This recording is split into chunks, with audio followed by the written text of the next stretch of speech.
शहादा येथील महसूल प्रशासनाच्या आशीर्वादाने शहादा तालुक्यात मोठ्या प्रमाणात अवैध मुरुम विक्री काही माफियांकडून रात्रंदिवस होत असताना महसूल मात्र मूग गिळून गप्प बसल्याने शासनाचा लाखो रुपयांचा महसूल बुडत आहे। तर दुसरीकडे अधिकारी आपले खिसे गरम करून घेत असल्याची जोरदार चर्चा जोर धरत आहे।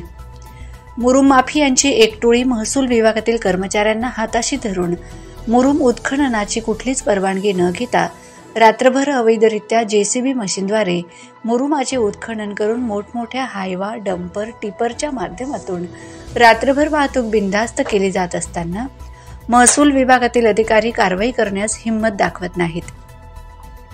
मागील 4 ते 5 दिवसापासून हे उत्खनन बिनधास्तपणे महसूल कर्मचारीच्या बळावर केले जात आहे। विशेष म्हणजे उत्खनन केलेला हजारो मुरुम भेडवा नाल्याजवळ रोडलगत चालू असलेल्या बांधकामांवर व शहरातील अनेक भागात चालू असलेले बांधकामास व मोकळ्या जागेत टाकला जात असताना महसूल खाते मात्र कोणतीही व कुठलीच कार्यवाही केली जात नाही।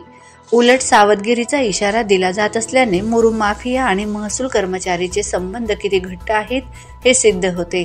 जागोजागी होणारे बांधकाम, शॉपिंग कॉम्प्लेक्ससह अन्य बांधकामाच्या ठिकाणी मोठ्या प्रमाणात अवैध मुरुमांचे ढीगच्या ढीग असताना तलाठी किंवा मंडळ अधिकारी साधा पंचनामाही करत नाही। यावरून यांचे असलेले साठेलोटे समोर येते। रात्रंदिवस अवैध मुरुम उत्खनन होत आहे। दरम्यान मुरुम टाकलेल्या या मार्गावरून ये जा करणारे तहसीलदार सह अन्य अधिकारी मात्र याकडे डोळे झाक करून जात असल्याने या माफियासोबत त्यांचे असलेले साठेलोटे उघड होत असून याबाबत संबंधित अधिकाऱ्यांच्या विरोधात नागरिकांमधून तीव्र संताप व्यक्त केला जात आहे।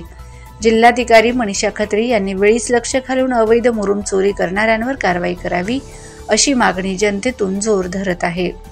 भाग 2 सविस्तर वृत्त पुढच्या बातमीपत्रात पहा। प्रश्नचिन्ह न्यूज नेटवर्क, शहादा।